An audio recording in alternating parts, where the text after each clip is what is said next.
Good evening to this Town Council meeting on June 13th, 2024. Let's have a call to order. Mayor Hanson is absent. Sandy Sturgill. Here. Alana Courtney. Here. I am here. Larry Tuning. Here. Beth Justice. Here. Marjorie Austin. Here. Having a quorum, let's stand for the Pledge of Allegiance. I pledge allegiance To the flag of the United States of America and to the republic for which it stands, one nation, under God, indivisible, with liberty and justice for all.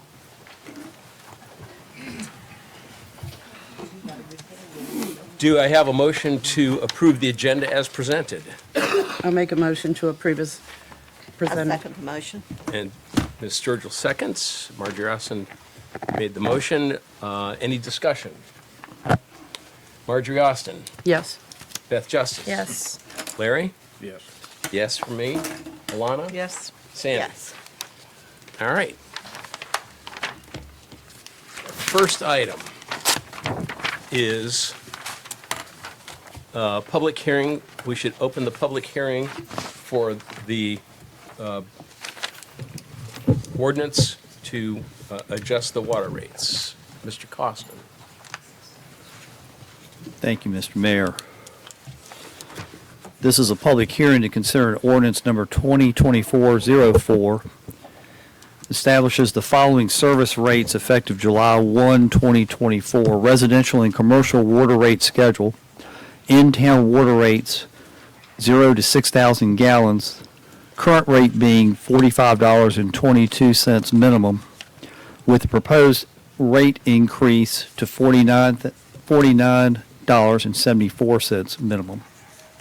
And then for items of amounts over 6,000 gallons, the current rate is $4.20 per 1,000 gallons, with the rate proposed increase to $4.62 for 1,000 gallons over 6,000. Like much of the country's infrastructure, Urbanna's water system has aged and is in need of repair and upgrading. A 2021 water system study estimated the cost of these actions to approximate $7 million. No doubt today that figure is higher. A more recent hydrant flow test confirmed low pressure issues in the town's central business district. Funding sought by the town has been denied and two reasons cited. One, low in-town rates. Funding entities want to see a commitment to the improvement via a willingness to do what is necessary, such as rate increases, to cover loan amounts or provide matching funds. Two, disparity between in-town and out-of-town rates. Urbanna is out of the customary variance range between in-town and out-of-town rates, and with this increase would still be out of the customary variance range, just not as much. Incremental increases, such as the proposed 10%, though, have been deemed more manageable for in-town users than one large increase. Under the proposal, the existing $15.25 gap becomes $8.47. To close the gap completely this year, the total increase would have to be approximately $10.18, or over 22%. Obviously, the fiscal impact would result in approximately a 10% increase in the in-town base charge, and much of this is dependent upon usage, but you're looking at about approximately $12,000 increased revenue. The staff recommendation, as well as the council requested action, is to adopt the ordinance as presented. Be happy to take any questions you have. I've got no questions. All right. I will note for the record that we do have a letter in your packet from John Anzavino addressing this issue.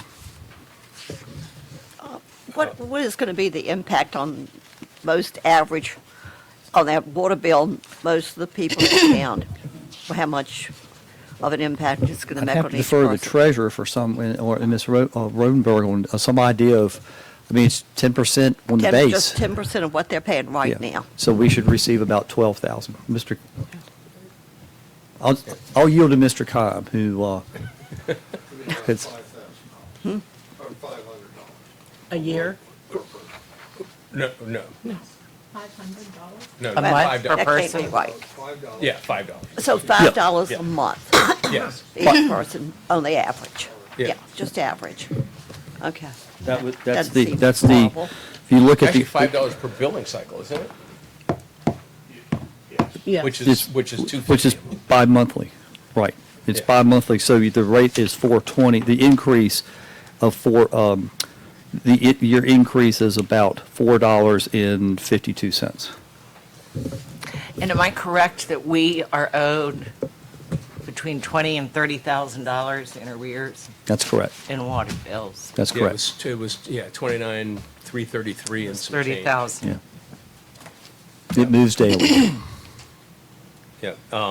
Something that I think is important to note for those who actually take the time to read Mr. Anzavino's letters, one of the things that he requested was that we not try to bite everything off at the same time. And for the public record, when we had the system mapped, AH Environmental, who did the mapping and was instrumental in putting together with Kimley Horn a package that we could apply for a grant. The proposal from AH Environmental was, I think it was 5 phases. Yeah, 5. But the water system improvements were broken into 5 phases. The first one being going down Virginia Street into the business section because they deemed that to be most critical. And so it wasn't the intent of council or the water committee as a subset to try to get the money for the entire project at one time, but Kimley Horn felt that while we were applying, we should try to eat the whole apple rather than take a bite at a time, asking for money, hoping that we would get some, knowing that phase 1 was the first issue to deal with. So that's the intent, as we get more money or have access to other funds, then one of the things that's certainly possible, because it has been planned and some of the initial engineering work has been done, is that we will do phase 1 because that's deemed most critical, and then try to work through the other ones as time goes on. Question. And Roy, you might be the one to answer this. The loan and the grants, is this, we tied this increase into the notion that we need to increase it so that we are eligible to get what? Low-interest loans, grants, what? It was low-interest loan grants. Both. Both. Is that And it was through guaranteed? No, none of it's guaranteed. And on this last one, I think the top, what was it, 18 applicants got money, and we were not in the top 50, if I remember correctly. That was for low-interest loans too. That was for the grant. The difficulty was that the rate that we were charging in-town users was lower than they thought. Right, and that's what we're adjusting. Yes, That's what we're adjusting.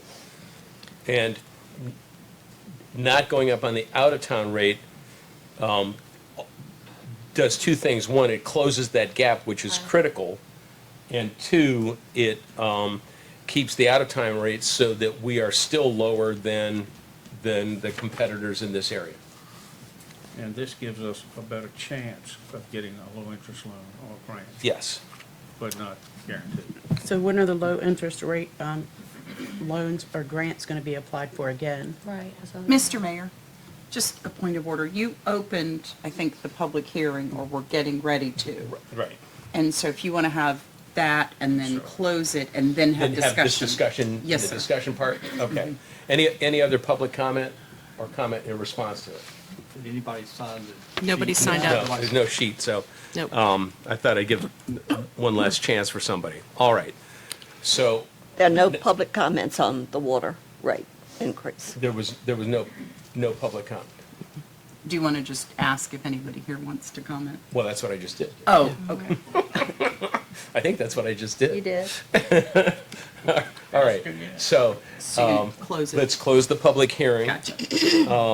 And now do I have a motion to accept No. ordinance?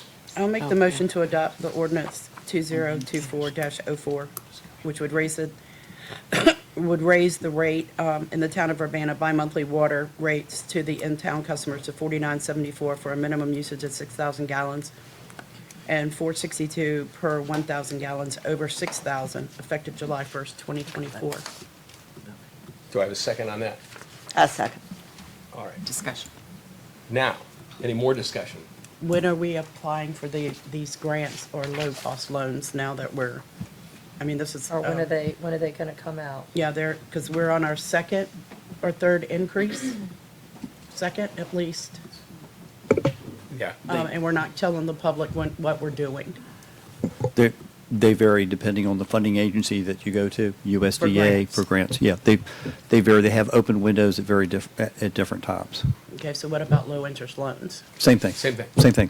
Loans, grants, they all have open, sometimes, some agencies have open dates, some agencies have specific periods. And of course, sometimes you can get it for new lines, sometimes you can get it for rebuild lines. It just depends on what their criteria is. So right now, we don't have a date that. We don't have a they're hard gonna be date on open anything or right when now. anything's going to open for that. Just as a council member, every time there's an opportunity to apply, Let's go after it. we need. Yeah. Right. But we have to have we have to kind of have our Ducks in a row. ducks in a row to move forward, be able to say, we've taken this step. Okay. And hopefully it's enough, you know? Well, What about Virginia Rural Water Authority? Have we been in contact with them at all to see if they're could be of any assistance? Because in the past, I they have have not. been. I have not. I have not. We But did we will. contact them early on, and there was nothing available at the time. That was 8 years ago. I know that I had Oh, the no, fellow no. come here. The, And he told us there was a lot they could do to help our town. His name was Gary. Yeah, Gary Gandy. Yes. Yeah.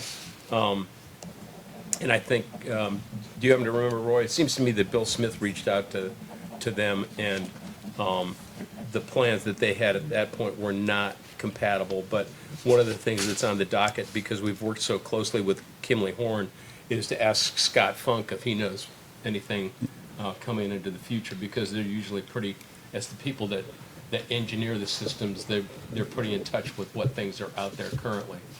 And I intend to reach out to Gary Gandy again to see what. Gary's not there anymore, but, because I learned at the conference I went to that the Virginia Rural Water Authority is helping some smaller towns with their water infrastructure. So, Mr. Mayor, what I say to the entire council is, once we get this piece of the puzzle put in place, we can start to move forward and see what is out there through rural water. There's the health department, obviously. I mean, there are lots of places, DEQ, there are lots of places we can go and ask about finding money. Right. There are even some, private consortiums that you can go to that will, specialize in rural development. So there's lots of places we can go look, but we need to go with a good package. Right. I have a hard time voting yes on this if we're not going to move forward. If I want to be able to promise the people that we are moving forward on that. We- And I want to be able to, or I have a hard We time will- just we will adding move another forward. bill We will onto move it. forward, but we don't want to move forward with an application that's going to place us I at understand. 50 Right. when they only fund down through 15. I understand, so let's make it So happen. how many more water increases, because this was done under another administration, how many more water increases are set to happen in order to close this gap? Well, to close the gap, you're going to have at least one or two more, depending on how you want to break it down. Again, as I said, one fell sweep, 22%, you go from 45 to 55 overnight. This is a little bit softer landing. But, yeah, you're going to probably have to have another increase, whether it's next year's budget or the year after that, I don't know. That might be the kind of feedback that we get from a funding agency. They may say, yeah, we'll give you this money, but you've got to take your rate to this amount. And it may be more than what you need to close the gap. It At least we just would know depends. what we need to do if we can Right, right. get to that point. It comes back to he who has the goal makes the rule. Right. Yeah, so. It's nothing more important, I think, in the town than having good water, and I think we do. And I think that it's something we've got to do. Absolutely. And do I All right. want a rate increase? No, but I think we have to. Any further discussion? All right, let's take a vote. Sandy Sturgill. Yes. Alana Court. No. I say yes. Larry. Yes. Beth. Yes. Marjorie. Yes. Okay. Motion passes. All right. Now, we need to move to a second public hearing, which is the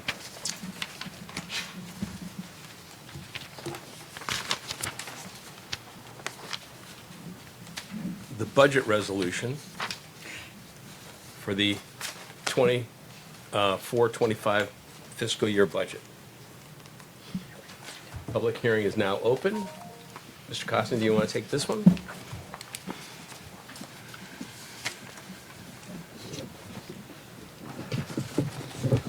All right. So the second budget hearing this evening is on the proposed fiscal year 2024-2025 budget for the town of Urbanna. Virginia law requires localities to adopt a balanced budget by July 1 of each year for the next fiscal year, July 1 through June 30. This is a public hearing in furtherance of that mandate pursuant to Section 15.2-2506 Code of Virginia 1950. Public notices have been given. The proposed budget has been and remains available for public inspection. The public hearing's purpose is obviously to receive public comment on the proposed budget.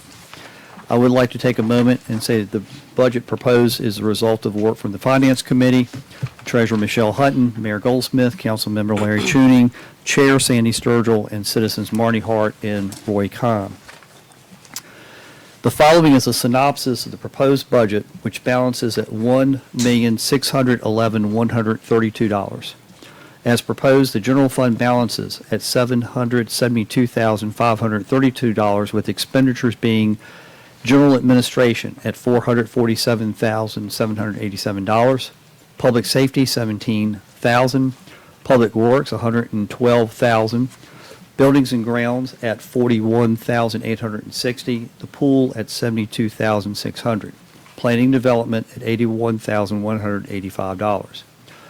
With revenues being general property taxes at $261,000, other local taxes $353,232, revenue from property at $57,200, the pool at $72,600, and other revenue at $28,500. The real estate property tax rate will remain the same as the previous fiscal year at 21 cents per $100 of assessed value. The personal property tax rate will remain the same as the previous fiscal year at 37 cents per $100 of assessed value.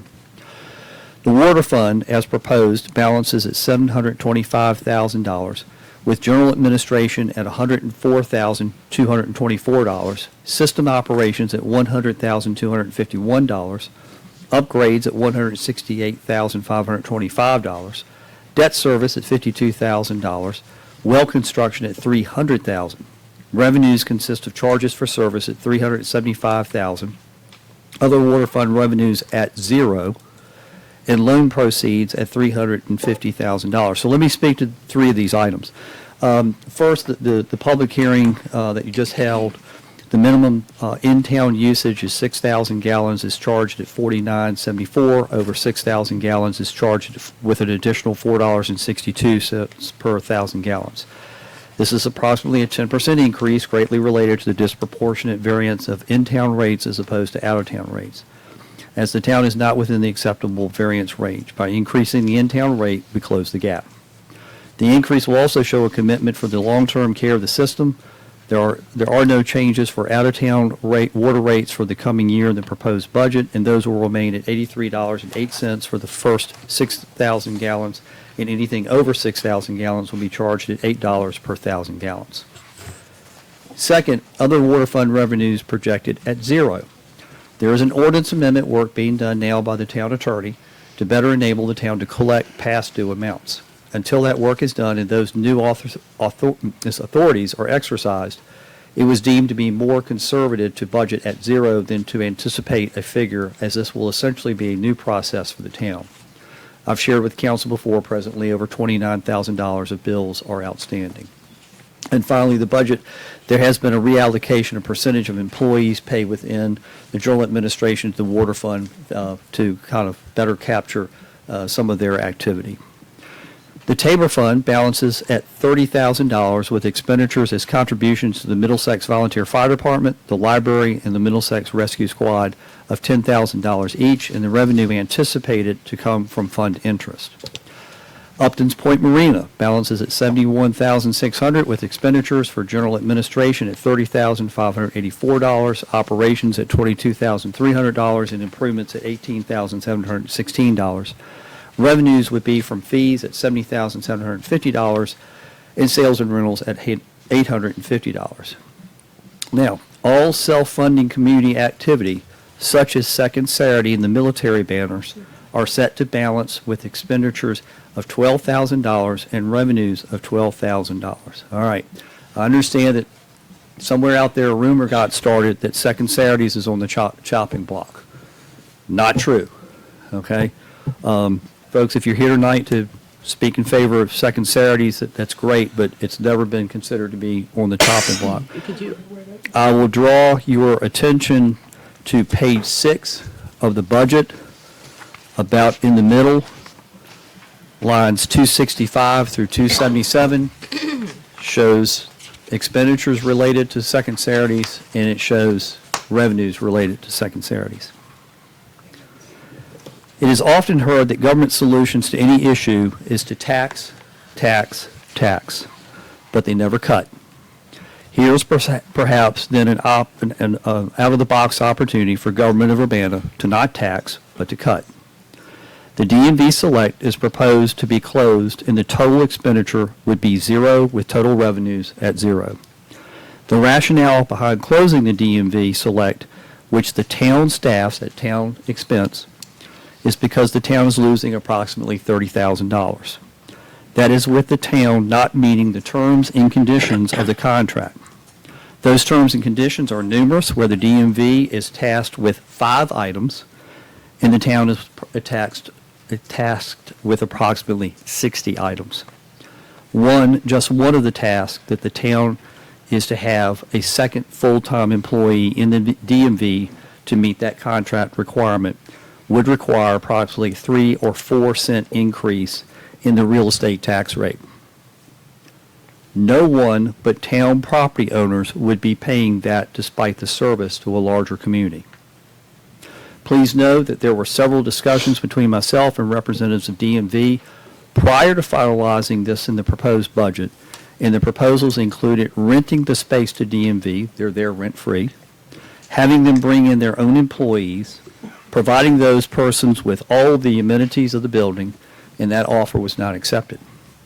Because of the lateness of the budget adoption, we offered a continuation into July and never received a reply until this Monday to that offer, other than to be advised by a separate DMV staffer that they would start moving out stock at this location to other locations, and that has already begun. At your work session, I failed to mention that Ms. Kimball, Maribel Kimball, who is the full-time employee of the town dedicated to the DMV, will remain in the town's employ. At no time was there any consideration of letting her go. She's a keeper. And she'll take on the duties that were formerly Mr. Kimes relative to the management of the water, as well as the duties of Ms. Rodenberg relative to water. Essentially, it's a consolidation of the water functions from 2 positions to 1. I'll also note Ms. Kimball has been shown by Mr. Hutton how to read meters and mark utilities. Ms. Rodenberg, as the council knows, is going to be and has been picking up more and more of the zoning duties, so there'll be no significant reduction in the force of the town staff as a result of the closure of the DMV. Please note there are two communications are included in your packet for the record, one from John Ansavino, one from Steve Holberg, and we received 2 emails today, and those were forwarded to you within the last hour and a half. One from Sybil Rose and the other from Barry Powell. At this time, I'd be happy to take any questions the council may have, and I thank you for your patience. I do have a question about the DMV and the fact that I don't think the public was aware until you just spoke that Maribel is an employee of the town. So Maribel just isn't dedicated to DMV. She helps put together packets for meetings, she answers the phone, and she does other things that are, that are needed within the town, and has done so since day one. That's correct. So having her salary as DMV, making it look like we're losing all this money, is an incorrect representation, in my opinion. I'll correct. She has been sort of a jack of all trades in the office, helping, as you said, do packets and that sort of thing, but her primary focus is in that counter at the DMV. We're paying for it. Yeah, but we're going to pay, so we're still going to have that dollar amount. If you take away her salary from there, from the DMV, the DMV's not losing a whole lot if you take away her salary. We're still going to pay her salary regardless of where she's at. So the taxpayer is still paying for for the employee. The taxpayer is still paying for the employee, where the taxpayer was also paying for Mr. Cobb until halfway through this last fiscal year. I've picked up those zoning duties, so that's a savings for the town. I'm going to continue those until Martha's up to speed on the zoning issues. And then she can take care of Maribel can take care of the water issues. She also provides us now another backup in terms of being able to do the utility marking in the field that Steve and Mr. Cobb have traditionally done. We also have to remember that we've got to factor in another employee if we keep it. DMV. And that's a Right. big, But that's in the That's budget right. under your general administration and your water budget. okay. No, she's talking about that if we were to keep DMV Oh, select. okay, yeah, The yeah. the requirement is that we would add an entirely new So it'd be- individual. yeah, And be it's correct. actually to cover that new employee, that's where even if Maribel could break even with what she does for the town currently, the tax increase that you're talking about is what would be necessary to cover the new employee. The second person that DMV Right. says we should have had from day one. Correct.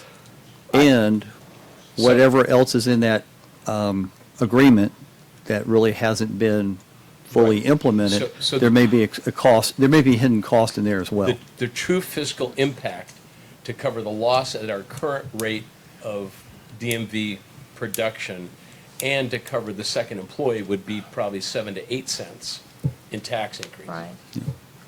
Yeah, there's no way that we can keep paying this out, and we can't afford it. And- There's no way. The county, I think, looked at it, Larry talked to the people at the county, and they looked at it and decided it was a bad deal for them. Yeah. This is 4 or It would be 5 great if it 4 or could go to 5 years. Saluda, Well, but I just talked to them as well as the treasurer, so there were some things being talked about, so. I talked to Commissioner Revenue's office, I did not talk to the treasurer. I reached out to the county administrator, and they had no interest in it. Yeah, that was another thing that Mr. Costin offered the county to let us, since it was already up and running, to help subsidize it so the county would cover some of the costs, and that was also turned down. Yeah. The $30,000 wasn't tied to the salary though, was it? That's total loss. I mean, it's, Well, we had to reach a certain amount. It was like 15%. What did we get? We get 4.5% up to 4.5. up to $500,000, and then we get 5% for everything over. So what we were losing was not in our salary, but it was in the fact that we couldn't get it up to $500,000 so that we could cover the basic cost of it. We had no And we tried- advertising, Well, that's, at, no advertising I at don't all that it disagree was with here. that. I don't disagree, but my God, we had DWR 3 is years. here with fishing license and hunting license and Easy Pass, but most of these people didn't even know that. That it was even, that anything was here like that. so. No extra title work was asked for. I called DMV and found that out for certain, that none was ever asked for. So with no extra title work, you're not gonna make any money. Mr. Mayor? Yes. Again, just if Mr. Costin could complete his presentation and then open the Then public it's a hearing, close public it, and then, Okay. yeah, have the Well, discussion. I have completed the presentation and stood ready for questions Yeah, and right, that's fine. thought I was hearing Yeah, some yeah, questions yeah, in there. go. Okay.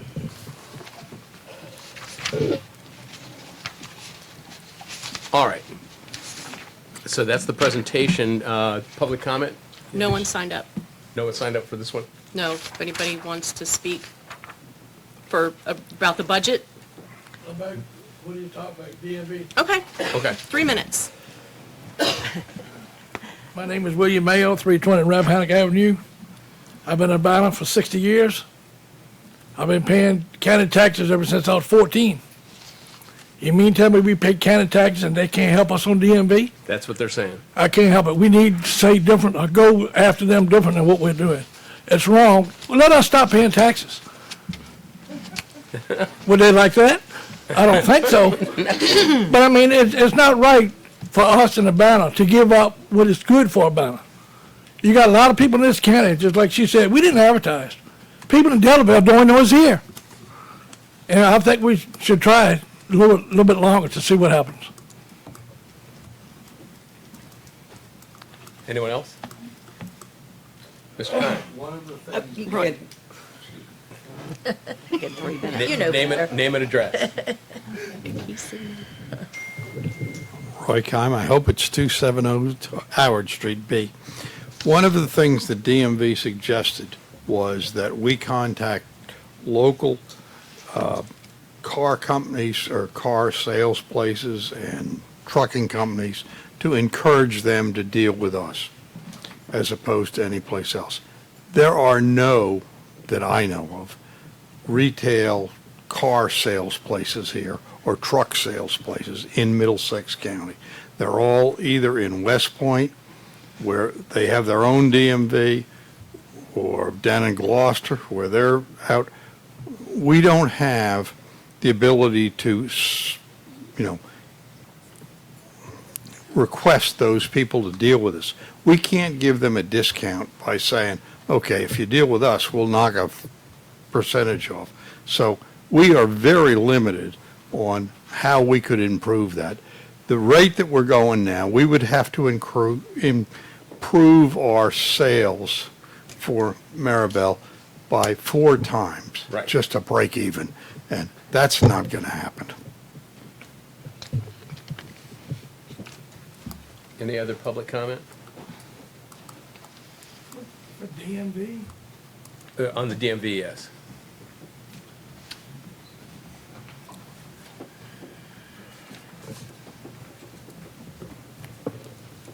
I'm gonna use an analogy.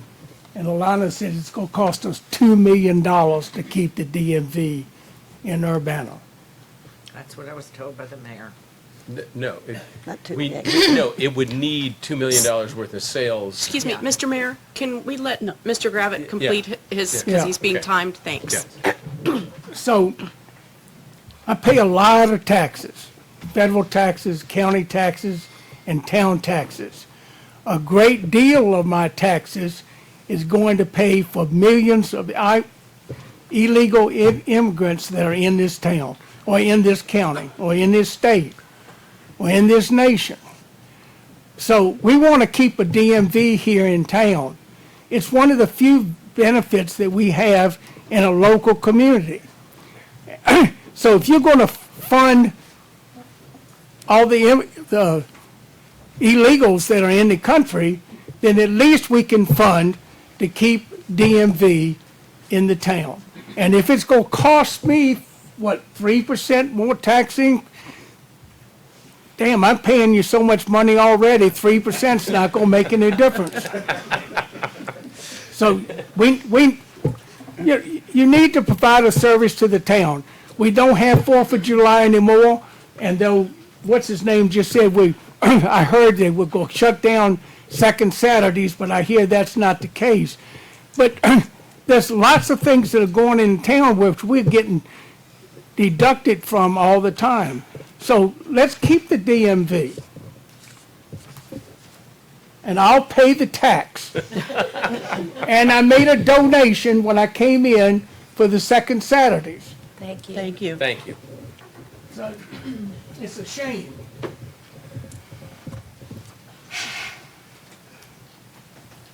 All right, and this we don't vote on today. This is close the public. That's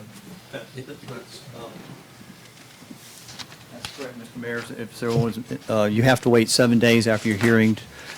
Your regular work session is when it's scheduled to be taken up as an agenda item for your action. Okay. That'll meet your July 1 deadline. And then does the council have any other? I just want to clarify for everybody that's in the room here, is that over the period of, what, 2.5 years that we've had DMV, this town, the taxpayers have lost over $120,000. So keep that in your mind. That's what I was told. Yeah, Is that how? correct? No, it's How probably, old it is was this? probably what, more or less 40,000, 70? how much the first year did we lose?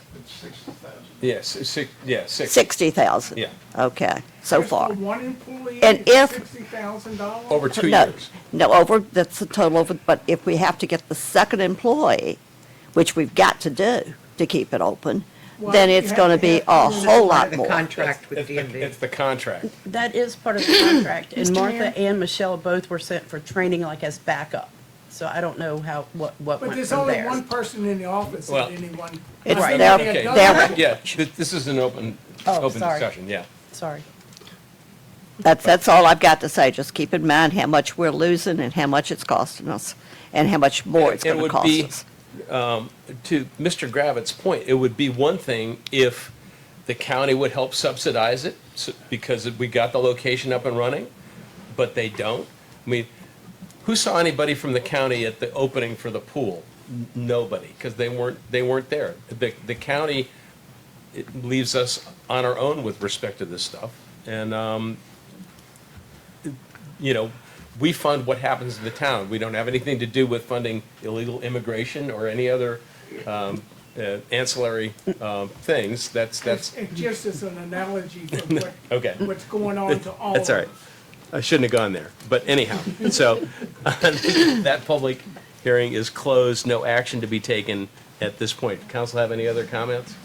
I just want to clarify one thing.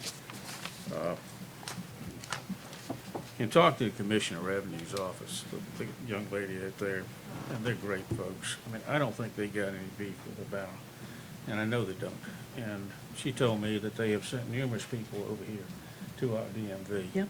And the other thing is, as far as lack of advertising, of course, we're competing with Matthews and all the others around us that have it. But DMV should have done some advertising for us, as I thought. And the other side of it is a young lady that has been our person in charge of this, I feel like did everything she could to make this thing happen.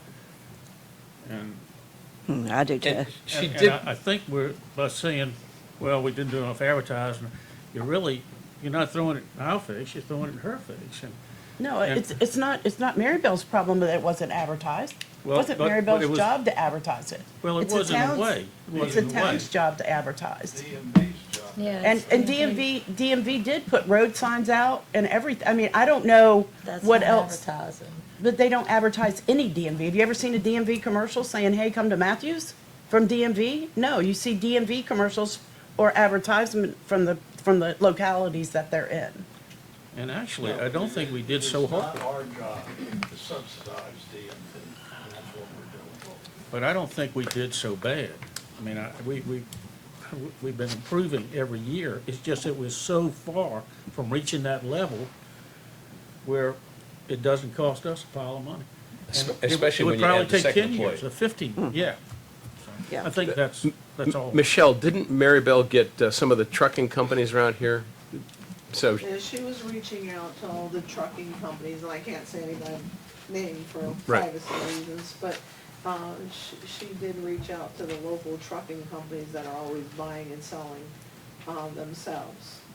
right, so there was extra effort made, and it, I may be wrong about this, but it was my understanding from talking to Maribel that, or from the town staff before, that we did reach out to Barry at DMV Select and ask where the titles were, and what business they could send us. But again, just to break even on where we currently were would require a tripling of the current gross income, and that's a lot of advertising. So anyhow, any other comment? Let's move on to the next, which is the public hearing for the special use permit application. All right. This last public hearing of the evening is for special use permit application 2024-02. The location is 131 Gray Street. The property owner is SRJ Associates. The lessor is Carts Inc. They are the applicant, represented by Nick DeStasio. This is to allow for sales and service of vehicles, primarily recreational, permitted with a special with the permit in accord with the zoning ordinance section 17-4.6.311. It's approximately a half acre of property involved. It's identified as tax map 20A21-8. It's zoned general commercial. It's not in the historic overlay district. It's basically being used now as a recreational vehicle sales and service involving a 3,500 square foot cinder block building. The adjacent composition is a mix of commercial and residential, both single family and multifamily, with institutional uses nearby. The site is not going to go under any additional development, so there'll be no environmental impacts. The comprehensive plan has it designated as general retail and services, and there's supporting language in the plan with specific economic goals and objectives being to expand economic activities commensurate with the existing character and lifestyle of the local community. I like to emphasize that lifestyle. Objectives to encourage a diversified, vibrant environment through mixed-use development which combines residential, commercial, and recreational functions. I think that gets to the lifestyle issues around Urbana. Encourage light industrial uses, no nuisance problems in commercial operations, especially those related to water and tourism-related activities in areas designated the future land use. Provide environment for the types of employment that will sustain the local workforce through their working years. This request appears compatible as it combines commercial functions related to recreational and tourism activities. Now, the lack of the special use permit came to us through a request by the applicant to complete a DMV form that we were not able to complete because the zoning didn't comply with the zoning, and this process has begun.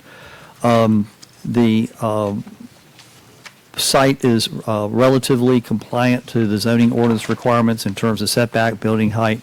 The number and types of signage as well as illumination have been non-compliant. And we've discussed that out, and the applicant's actually taken some steps to come into compliance on some of the lighting issues. Taken in total, the number of fixed and vehicle signage on site approximates the maximum allowed, but condition number 7 has been drafted to assure that the total square footage is not exceeded, and condition 6 is intended to assure compliance to a prohibition on illumination that is not constant in intensity, so that means flashing or fading lights. That was present and observed one night on the Grace Street side of the building. Various state agencies, to include the Virginia Department of Transportation and contractors, were contacted for comments in this case, and at the time that the original report was done, we did receive one comment, and they had no concerns. The next 3 sentences of the report kind of give you the criteria that we hold this up against. So proceeding on from there, as this is an existing, the existing character of the area is mixed use, the proposed use can be considered generally compatible with no negative impacts to include reduction in land values. The standards of consideration continue to consideration to include the comprehensive compliance. I've already spoken to that, and that's favorable. Avoiding traffic congestion is also given as a standard with ample distance given in their entrance and exits on 2 streets. Traffic congestion should not be a problem. The proposed conditions 1, 2, and 3, and 8 are standard. The product display, that's condition 5, is tied to the hours of operation. The hours contained in condition 4 are at the applicant's request for flexibility to meet seasonal demand, and at the same time prohibit late night excessive activity. And conditions 6 and 7 have already been spoken to. Now, Tuesday night, the Planning Commission heard this case and they recommended approval, but they did amend or add a condition. So in your packet, but I sent copies out Tuesday night of the changes. In your packet, condition number 9 becomes 10, and the new condition, number 9, no occupancy of any recreational vehicle will occur with the exception of Oyster Festival week, and that's the Sunday before to the Sunday after. So I'll read it again. No occupancy of any recreational vehicle will occur with the exception of Oyster Festival week, parenthetical, Sunday before to Sunday after. We also made a change in number 5. The Planning Commission made a change, number 5. Rather than product display, the wording is golf cart display. But that's the primary product. We did receive one letter, one email today, which I forwarded earlier today. Be happy to take any questions you have. So they can put their golf carts out in the parking lot during business hours. Afterwards, they have to be They- put inside, is what number 5 is saying, correct? Yes, yes, and the applicant will tell you that's for insurance reasons. Right. What's the Oyster Festival thing? I don't get it. What- So I found out Tuesday night that this parking lot is used to park RVs for people coming into the Oyster Festival. Yeah. Okay? And there is an existing travel trailer on the property, and there was some concern expressed Tuesday night about it being occupied.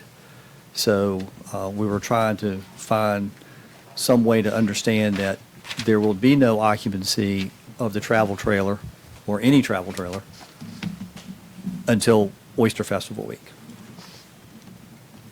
But you can still park RVs there. You can still park RVs there, just can't occupy them, except for Oyster Festival week, if you impose the condition the way it's written. You understand that? Occupy, people living there? Correct. Correct, Oh. yeah. Yeah. And the request was made that not be people living there, but everybody knows that any vacant lot in Urbana is going to fill up with some sort of trailer during Oyster Festival. And so an accommodation was made for the week of Oyster Festival. Ted, I have a question. Yes, ma'am. This is our third special use permit in just a month. Is this really something that needs to come to council, or is this just something that can be done administratively unless there's some odd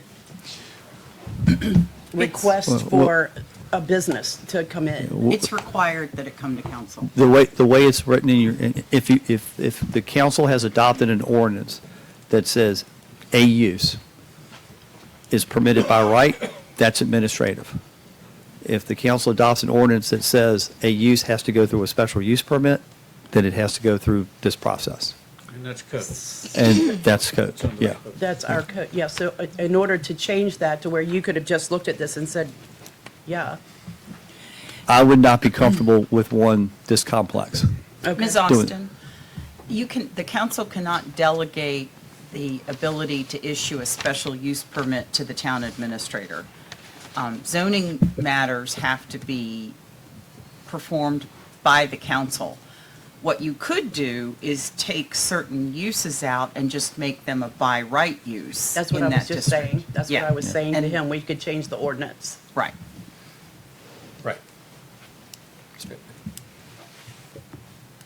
Thank you. And the reason they're coming up more frequently is because Mr. Costin is actually looking at this stuff, Well, maybe this is one that could have. which gone may be right through. it may be unfair, Well, but well, but well- it- I'm saying if there's some that can go through and some that can't. I'll But not add, every single timing one. is everything. Yes. So, and some of these things were, you know, it was, in this case, it was picked up because they moved across the street. and they had to And they do a had to DMV for it. Yeah. reapply for different things. And that, because they're now in a different location, they need a special use permit for that location.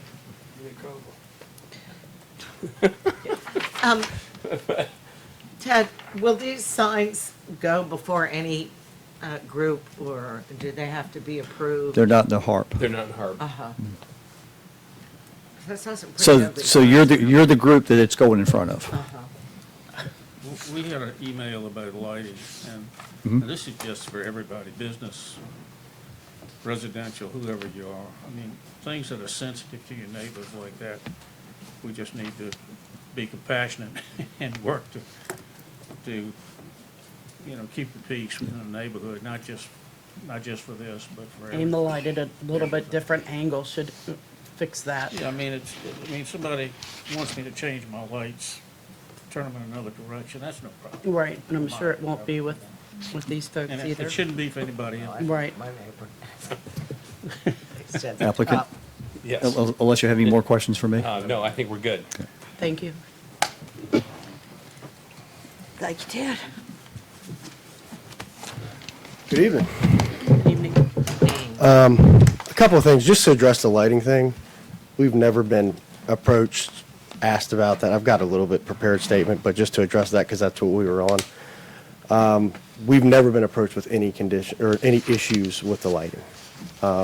So there's been some new stuff, but the new stuff was some of the stuff that Mr. Costin referred to, that we kind of, because it was lights that kind of changed colors and different things. We were told, hey, you got to keep them a constant intensity, basically same color or same brightness, things like that.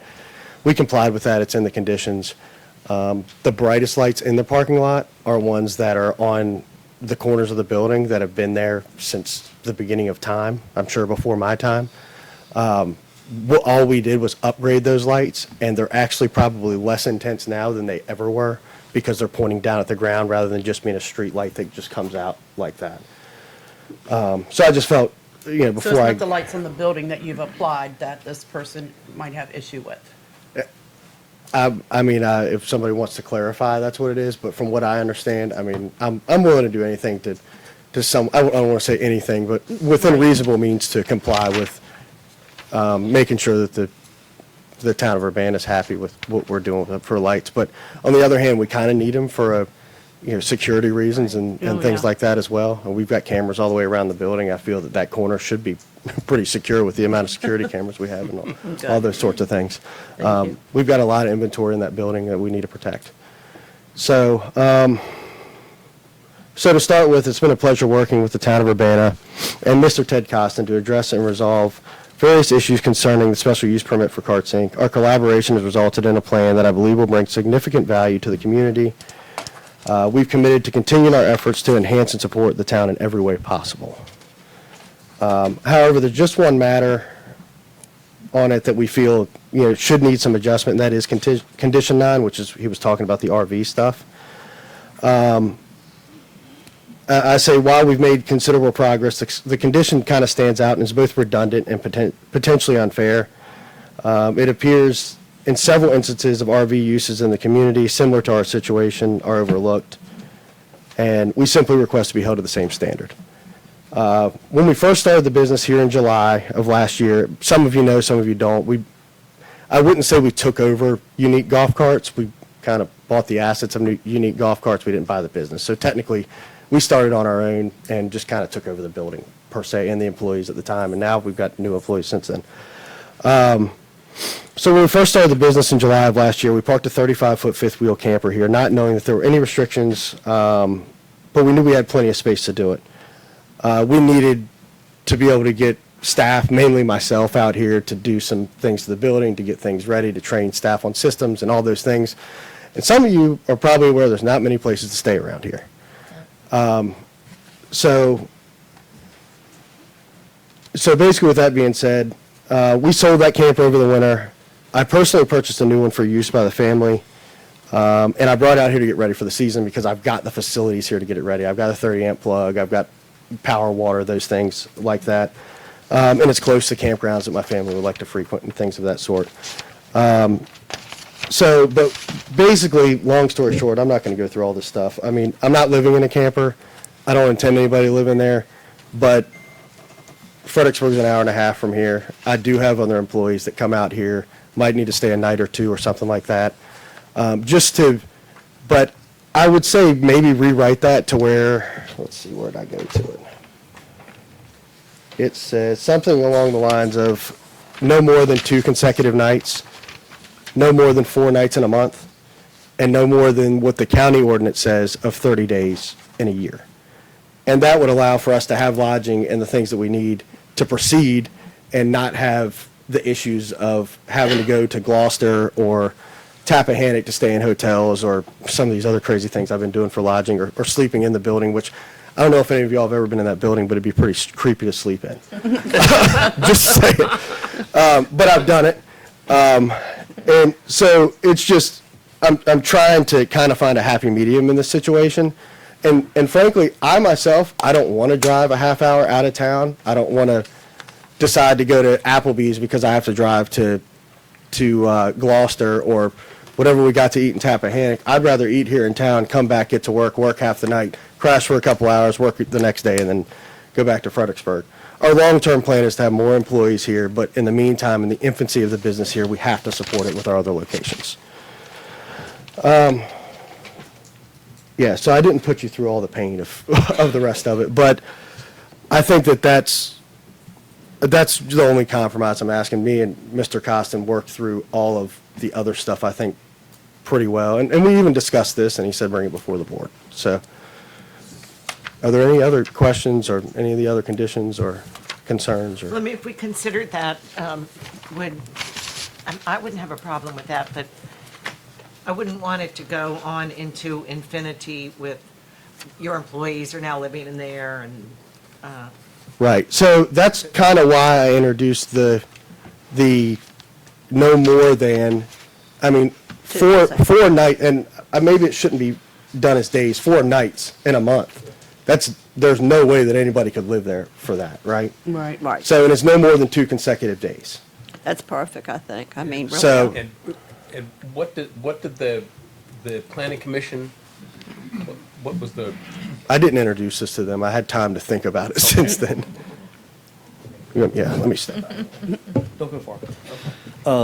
So what the planning commission said was no occupancy of any recreational vehicle will occur with the exception of Oyster Festival week. That's Sunday before to Sunday after. Okay, now,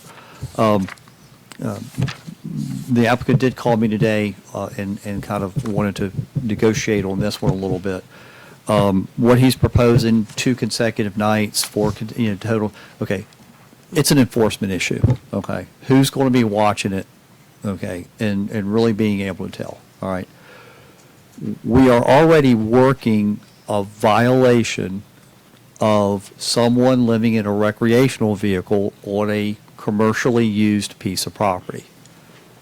How do you come down on one person and let this one slide, okay? I would rather, if we're going to get into this days, nights, months, years, scrap it. Completely scrap it and let the ordinance as it's written stand for itself. Now, this is one of the first phone calls that Nick and I had was when we went onto the site. Martha and I went on the site together. So again, I'm trying to bring her along in the zoning stuff. We noticed the trailer was connected. And what we were told was it was connected because they're keeping the batteries active. Okay, now we've heard that somebody was living in it, or in a different trailer. He actually told me today it was a different trailer. But this is a slippery slope. I would recommend you just either do away with condition number 9 as it's written, or impose it, one or the other. Because the day, night, when does the 30-day start? Does it start with the first occupancy? When is it in? It's too much to manage there, okay? And I guess that's the reason I asked the question, because the problem that I see is just what you're concerned about, is everybody being treated equally, and we decided we were gonna deal on a complaint basis, but we have to have something that's consistent. And that's already a complaint issue, and the zoning committee, or the zoning, Planning Commission. planning commission, yeah, thank you, already made a decision on that based on trying to establish that consistency, I think. And so that gives me a little bit of concern, because if we scrap it, then we can't enforce it anywhere in town, right? Right. It's gonna be hard to, yeah. Because then they're gonna say, well, what about the, the people at the carts thing? Have them apply for a special use permit. Just a thought. I mean, that's what it is. It's a special use permit that allows for a special use at a, given a current situation, and in this point, to help build business in the town. I'd say there's a legitimate reason for it. Somebody staying here because they like being close to their boat is a completely different story than somebody staying here to conduct business and get back down the road or get back to their house. It's a quick turnover type thing. Like I said, nobody's living here, nobody's staying extended periods of time or anything of that sort. I would love to say there's a way to make it easier enforceable. I mean, but at some point, we got to trust each other too. Mr. Mayor, Yes. just a point of order. Any conversation or sort of negotiation with the applicant should occur after the public hearing? Okay. Okay. Yeah, I was just trying to get clarification of what we're actually talking about. Okay. I mean, I think I guess we can let it go to a public hearing at this point. Well, the public hearing isn't for you to have somebody sleep in a camper every other night. It's for your business to be there. Correct. So, And so, for that point of order, you're saying that we should accept this as presented and then, No, I'm saying you should open the public hearing. For the okay, public. okay, all right. So now we're moving on to the public comment. Public hearing, yes. Yes, okay. All right. So, No one, do we have any persons in support? no one signed up. All right. Unless someone wants to speak now. does anyone have No one. anything to say? Anybody, Okay.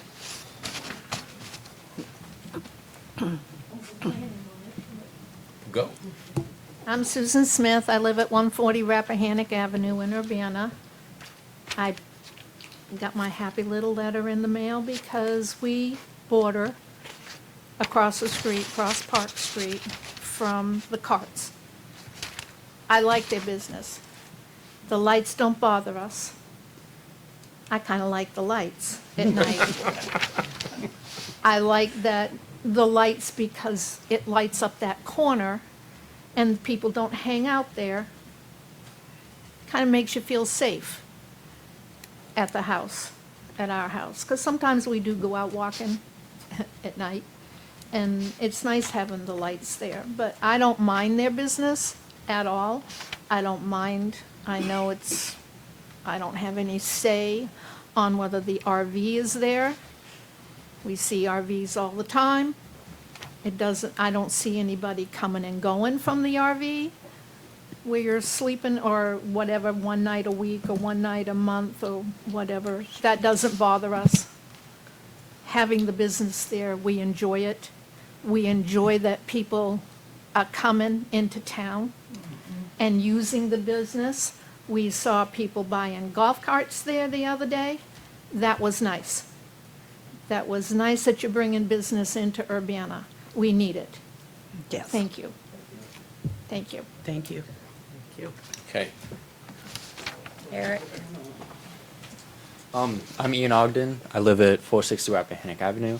Just want to quickly say I'm also in support with having the lights there because if you've ever seen a kid skating around kind of dark, that's me. And Tony, yeah, that's me, by the way. So in that corner, sometimes whenever that light isn't on, which is very rare, I don't think happened in a while, but it makes that tone kind of difficult to take because I don't know if there's someone on that corner. I don't know if there's a car parked there because sometimes there'll just be a car parked there, and it makes it kind of unnerving to turn that corner. I don't have any lights on my skateboard, but I also know people don't have really lights on their bikes either. So it's good to have that corner lit up because it makes it not a blind tone. I agree. Okay, that's it. Thank you. Eric? All right, Christine. I wasn't going to speak either. Christiane Savino, 350 Howard Street. I think what I'm hearing discussing here tonight, it's all about our zoning ordinances. They have not been enforced for so long. Here we have a legitimate case of somebody needing to use his own vehicle, his recreational vehicle, so that he can bring a great business to town. And we can't do it because we have violations going on in our town that have been going on for a long time. You all need to get that settled and corrected. It's really a shame that this has to happen. Thank you. You're right. Thank you, Christine. Finally. Finally, Eric. No, I was just going to say that I thought the idea of if someone had a legitimate use for camp or something like that, a few days out of the month or out of the year, if you did have it as a special use, then I think that would at least help you identify them when they're around and, keep better control. I don't think it's anything that you'd have to appoint anybody to count the days on them. I mean, I think that the people that would do it are not looking to move somebody in and use it as a home or weekend place, If it's just a few days, I don't see where it would hurt us too much. That's all I would say. Thank you, Eric. Why don't you build him why don't you put a bedroom and a bathroom in there for him? He's scared in that. If it made it nicer, he wouldn't be scared. All right. So, You going to close the public hearing? yes, and then we go to discussion, right? Yes. So, any other comment from the public? I'm the one who said something about the lighting, and it's because the light. Okay, goes- can you- Yeah, it goes directly excuse into me, my put bedroom. your- excuse me, name and address. Yes, sorry, I did it on Tuesday, so sorry. I'm Crystal Tate, I live at 344 Park, directly across the street from the Carts place. My only issue is that lighting does come through my bedroom window. The higher lighting comes through my side window, which is actually in my backyard, and it comes over the fence. I realize I'm limited with how much I can complain about that. The other thing that concerns me is just the word potential. When you approve the RV sales and service, at what point does RV become fifth wheel goosenecks? Filling up that parking lot, taking over the side parking on the streets and that sort of thing. I realize it's not there today, but approving it opens the door for that being the potential in the future. I have no problem with his business. I have nothing personal against him. So this is completely looking at my property value and wanting to make sure that the charm in our little town doesn't change, because that's why we moved here and I love it. So, thank you. Thank you. Okay. All right. Anybody else? Final comments from the applicant? Response to any of this stuff? If you so choose. If you want to. Yeah.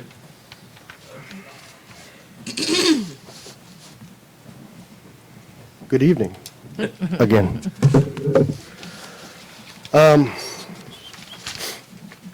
Just to say, just like I kind of opened up, I'm pretty easy to get a hold of, pretty easy to get along with. Katie's pretty easy to get a hold of at this location. I mean, I've got email addresses and a website and all these things of ways to get a hold of us as a company. We can address things like that. And I don't mind addressing things like that in the town. There's obviously limits on, how you can direct light and stuff, but, I'm willing to put an effort in, that's for sure. If it's keeping somebody from sleeping at night, that's, so I would want somebody to address it to me, but let's be neighbors and talk about it.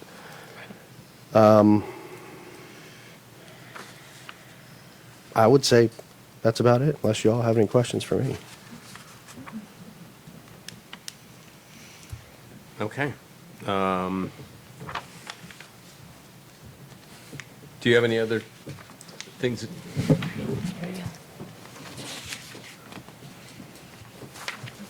Again, I'm just going to reiterate, if you all aren't comfortable with the Planning Commission's recommendation on number 9, which is no occupancy of any recreational vehicle will occur with the exception of the Oyster Festival week. If you're not comfortable with that, I would ask you to drop it and not get into numbers of days and everything like that. Just fall back on what the ordinance says now, that you're not supposed to occupy a recreational vehicle as a residence. Okay? That's what it says. I'm telling you, this is a slippery slope. I've been down this road before, and that people will, I'm aware of property in Norfolk where people are living in camper trailers, and it is the scourge of the neighborhood.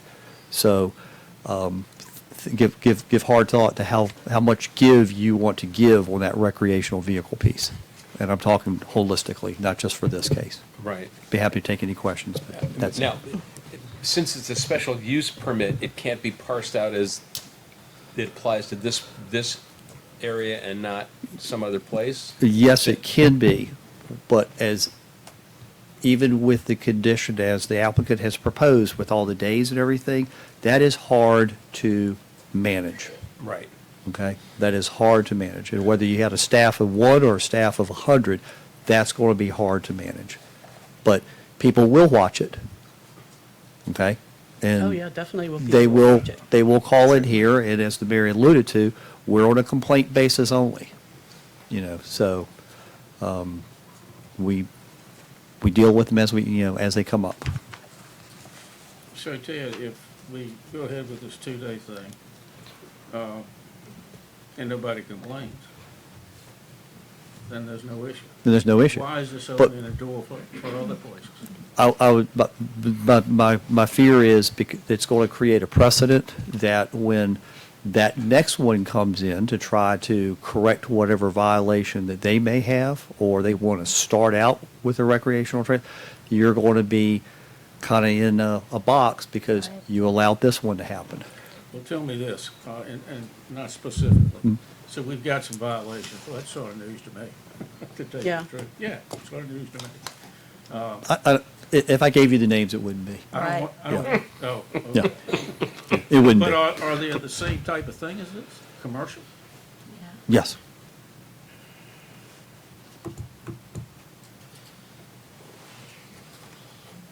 And so you're recommending an all or none? All or none. And if we go to none, then, If you go to none on the conditions. which is what the code currently says? The code, it's basically a restatement of what the code already says, with the condition makes for a somewhat more legal allowance for Oyster Festival week. Does having the word resident in there make a difference? Because, it's not just resident. Well, I think that may be what Mr. Tuning was talking about with the word occupancy. So, you could change that to no residential occupancy. Mm-hmm. Okay. That would maybe allow somebody to sleep in there one night a week. Well, the way it's written or is proposed by the Planning Commission, no occupancy. If we change it to no residential occupancy, to me, if you're sleeping in it, that's a residential type of occupancy. That's their primary resident. So Not it's primary. Not primary. Now, it doesn't say anything about being primary or secondary. It's a use that's happening. Okay. Am I able to ask him a question yet, or no?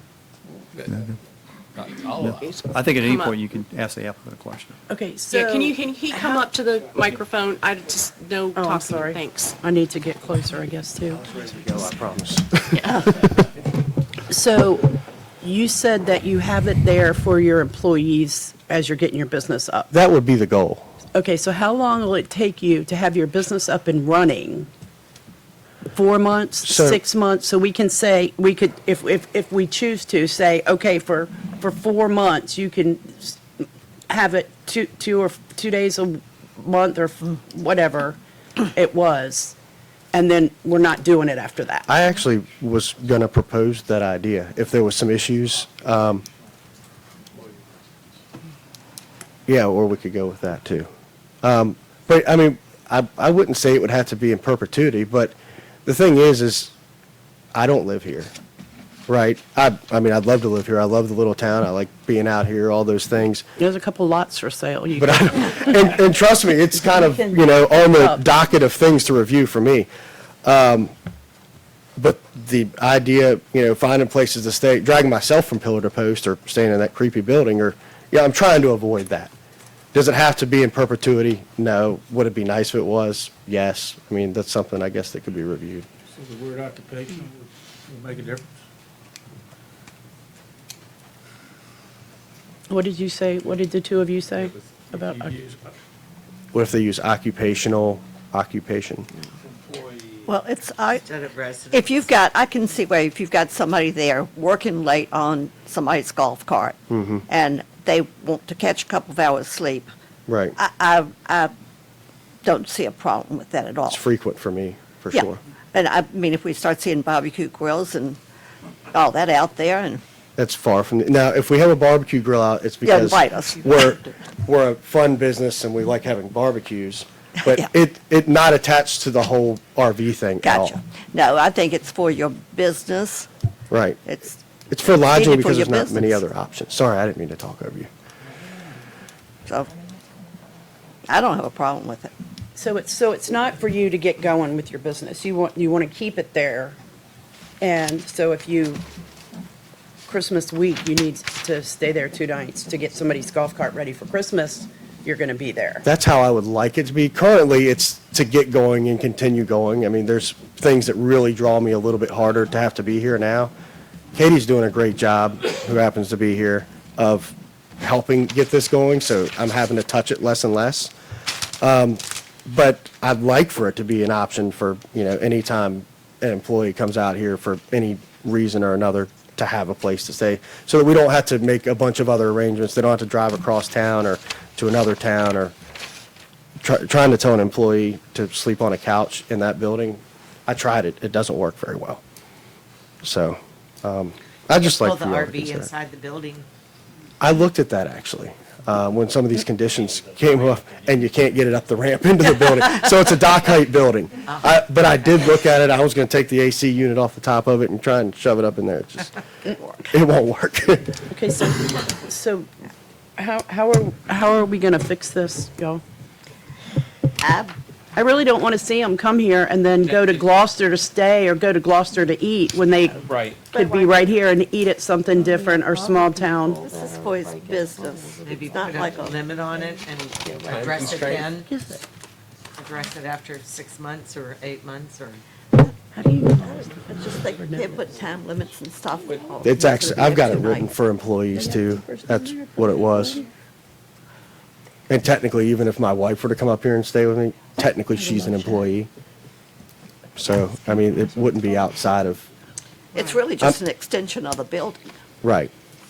That's how I'd like for it to kind of be. It's too bad you couldn't get a place at Bethpage to park it. My camper is at Bethpage right now, because my wife and kids are coming up for the weekend. So it's over there right now. You couldn't leave Why it don't you stay there? there? Well, for one, because they're closed seasonally is the biggest reason. So they're closed from, basically after Oyster Festival and stuff. And To that's March. kind of when we would do a lot of, different upgrades and things that are going on here. So we wouldn't have access to it then. And the other thing is, I think if it's an avoidable cost, it's an avoidable cost. I think it's $5,800 or $6,800 a year to be in there. And I'd rather take that $5,800 or $6,800 a year and put it into marketing to get people to come through this town and drive golf carts and Well, you've things done, of the we sort. take that golf cart in there to be serviced, and you did a great job. Yeah, we've had, I Well, I want to appreciate see it. you happy here and continue, because you're an asset to the town. Thank you, I appreciate it. I don't have any problem with of any of this, 2-day thing. What I have a problem with is what I don't know. What don't you I don't know? know what our town administrator is talking about, other violations. And I think I need to know that. I'll lay this out for you if you didn't. So here I am telling you about It doesn't have violations. anything to do with you. Yeah, some of it was like he had mentioned signage. Not all violations. No. Not for We- you. we- Oh, No, not never for mind. you. I'll sit Not down. for you. Don't be changing things. You're You're good with me. Okay. But It's other. We're hung up on yeah, item we number got, what, 9. 5 9. other things here. I need to know more about that so that I know exactly why I'm not voting for doing what you're doing because it's impacting other people. Or why I am voting. And not If I because do of vote you. for it, what impact's that gonna have on those other people? Right. And I don't understand it because even though the town administrator says it, I want it to be explained to me. So I'm not ready to vote. Yeah, I think it requires a little bit more work, but I do like the idea of if we're going to do something like that, do it as a special use permit, which this is. I mean, maybe it's a I'm not special ready use to permit vote moving tonight forward. either. You are not required to vote on this evening if you feel you're not ready. Yeah, no, I'm not No, ready. I'm not ready. I need to talk to town administrator. Yeah, and Mm-hmm. I- Yeah. because that is a hangup, and that's one of the problems that we have is that enforcement needs to be uniform, and we want to make sure that because of other issues in town that Mr. Costin alluded to, if nothing we to do with you. if we do something for you, it doesn't prevent us from Yes, from enforcing what else we have to enforcing enforce. in another location. From my point of view, what you're asking is not unreasonable. So I need to know more about what's going on. Right. before I vote. And we'll get you that information. But to go back to the town attorney's point, your choice is after you've closed the public hearing. Right. Okay, you can decide tonight, and you're ultimately, and this is with any special use permit. You can approve with conditions, deny, or you can defer. And you have still a year, correct? Still a year, up to a year to decide the case. Now, I'm not going to recommend you wait out a year, Right. but, I was going to suggest putting it on the agenda for your next meeting, which is a work session meeting. Yes. Yes. Okay. Yeah. I think that makes perfect Defer, sense. yes. You just work. Just what's been happening ever since you made the application, just Yeah. keep doing what you're doing. Exactly. Yeah, let us get this straight, because this is important It'll Yep. be important. to make it work for you. All right. So at this point, do we need a motion to kick it down the road, or No, just? Motion All right. to defer. I'll make a motion to defer the special use permit for, what is it, 2024-05? Do I have a second? Second. Any discussion on that? No. Okay. Sandy? Yes. Alana? Yes. I say yes. Larry? Yes. Beth? Yes. Marjorie? Yes. Okay.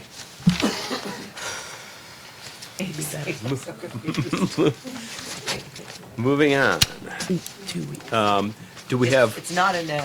but- yes. Yeah, it's not a no. We just Yeah, have to, We just need It to boils make down sure to we is get we it need right. to, we need to work on that one, Yeah, you that just one we provision. want this to happen. And welcome to town. Yes, welcome to town, thank you. We're glad you're here. We want you here. Moving Yes, we on. definitely Do we do. have anybody signed up for public comment? No, the next thing, no, we do not. Okay. We do not. We have people signed up for the second, comment at the end, which I made them aware, there was 2, and they all signed up for the second one. The second one, okay. All right. So is there anybody that didn't sign up that would like to offer public comment?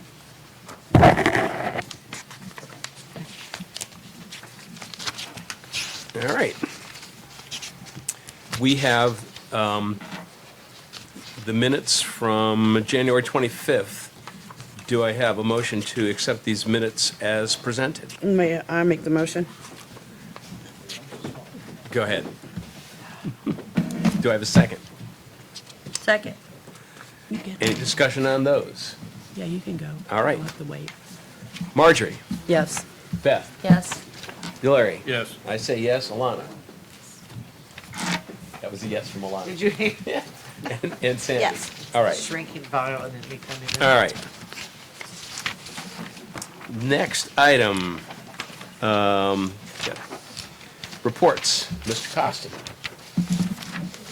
Could I interrupt just for 1 second? Why are we approving minutes from January and June? Because I am woefully behind between classes and having problems with going through recordings, because I've got to go through so much. Okay, okay.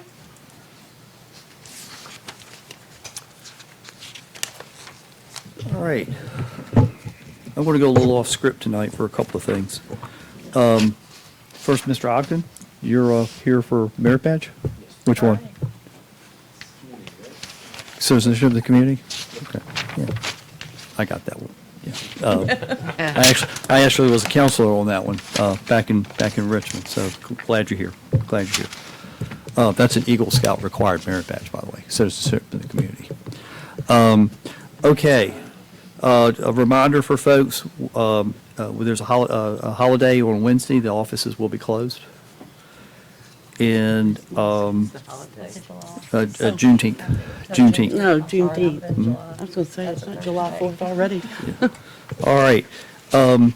One additional item that has just really taken, come up the last couple of days. Tomorrow, you're actually going to see some resurfacing of roads in the town.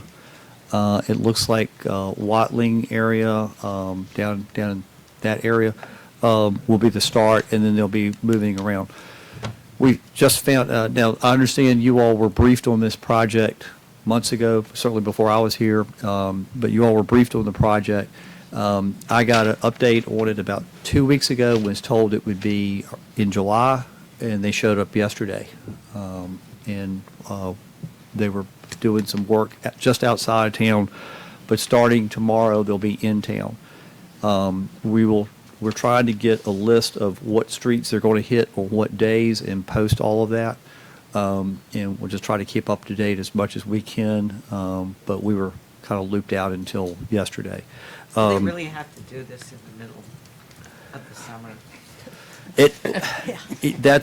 That's when they make the product. That's when they make the product. So when you have the pothole in the winter, they do something called a coal patch. They don't fix the potholes, they they repave cul-de-sacs where there's no traffic.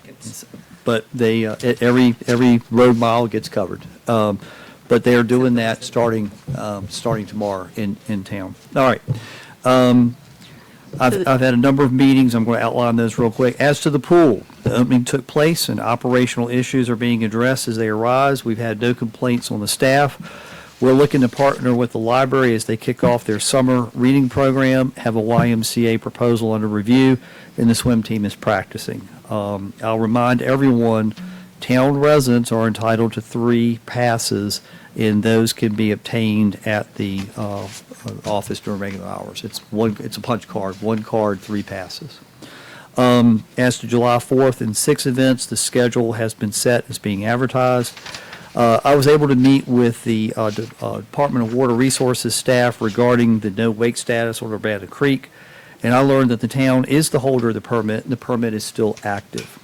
This means with establishing readable signs at 5 locations permitted, DWR staff can enforce the no wake regulations. The permit, however, is assignable to another party if there's anyone interested in taking on that responsibility. My next step in the process would be to get out on the water and see the signs, see the sign locations. Meeting was held with Churchview, at which time they were advised they were not selected to continue trash service in the town beyond June. Written confirmation followed and other matters were discussed. We are noticing the general public about the change in the trash service, but essentially it's still Tuesdays and Fridays during the high season, and it drops back to Tuesdays with great encouragement to put your bags out by 8 o'clock in the morning. There were several virtual meetings regarding the financing of Phase 2 of the water project were held, and another meeting was held on the 11th involving bond counsel. Basically, in Davenport, Mr. Khan participated. What we will be doing, though, is opening bids next week on Phase 2, and that information will be rolled into an additional USDA application. I know this is for Phase 2 of the water project. It's not the new lining or anything like that. It's just finishing Well up six. the new well. Yeah, right. Also related to water, last week, there were some hydrant tests done. We were not made aware of those tests before they were done. Now, it was important for those tests to be done for the insurance rating, but we did not have advance notice on that.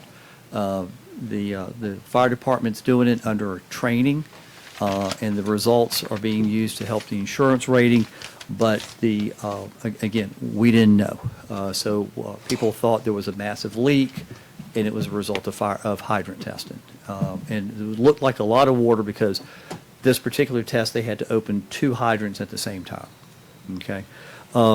We've had a discussion with the county folks and told them that in the future, we would expect to be notified in advance, so that we could put notices out to folks to say, okay, there's going to be hydrant testing, and we'd also like to try to schedule it so it doesn't impact a high use period. And apparently it hit a fairly good high use period the night it was done. So we're aware, we weren't aware, we're aware now, we're trying to fix it going forward. That's all I have, unless you all have any questions for me. Pool is going well. Yeah. Sounds like. Every time I've been over there, people look like they've been in there having fun, splashing around. There haven't been any problems either with staff or patrons, because I've asked and they say this is a great place. The folks that are working there say this is a great place. Yeah, And the playground is busy too. The shower outside doesn't work, though. it's working now. Okay. Yeah. It was an additional valve had to be turned on, and to Okay. get to that valve, Steve had to go up into the roof and turn it. Yeah. Okay, good. And the swim team is up and functioning. Swim team's up and running. When do they start? There's a lot of people in the swim team. They've been, there's Like like 60, I 60. think she had 60 kids. Wow. Yeah. That's great. And then the siblings are in the playground so it's both are busy, Yeah. the pool It's and the nice to park. see a lot going on. Yes. Thank Okay. you. Michelle? Hey, hey. Hey, hey.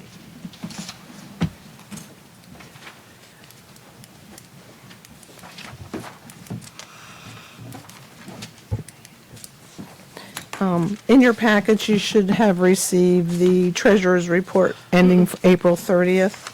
It was never, no, it's not in the packet, it was never given. No. I Don't never have it. received it. I think The it was an treasurer's email like report? a week ago or something like that. I never received Yeah. the treasurer's I got it. report. I It is not in the Yeah, but packet. it's. Yeah, it was in an email a long time ago, but not in the packet. Yeah. but- Or last month. Go ahead. or I'm I'm last- sorry, I last was time never, either. that's why I asked you today. It was not in the packet. Well, I sent it out to everyone. Yeah. We all got it in an We all email, got but it. it's not in the Just- packet. Just go through it. I'm first. so sorry, I never. It got wasn't in the packet last, 2 weeks ago either. All right. No, it- So- We'll figure it out. Yeah. All right, No. so we'll review April. Is that what you want me to do, or you want me to postpone until next time? Go ahead and give No, go Yeah, ahead. go ahead and give it. Make sure that they Because have we all got it. Okay, so ending April 30th, as you can see, we received our first interest on the moving of some money around at the CNF. We received a total of $7,478.68 for a quarter's worth of interest. So I think that's pretty good. We had our first expenditure for the pool, so that's going to be a biggie every month from now till the pool closes. I took the calls that Ted was referring to about the second Saturdays, and right now, their funding, they have received donations for the bands and support, and right now they have over $6,000 credited to their account to pay for the upcoming events. And yes, Mr. Gravitt did give a donation out there. But the town doesn't fund this. No. It's all funded by, Correct, and it's the same thing with the banners. I mean, we charge for the banner, but it's not any way a fundraising, it's to cover the cost of the banners. Right, but the town doesn't cover anything for Second Saturday, money-wise. Okay. And while we're talking about this, and it's my moment, next Friday, everybody, June 21st, is the banner dedication. It would be really great to see each and every one of you at that event, 6 p.m. 6 p.m. on the 21st. Be there. Yeah, I would have been saying it. right. And it's where? Fire department.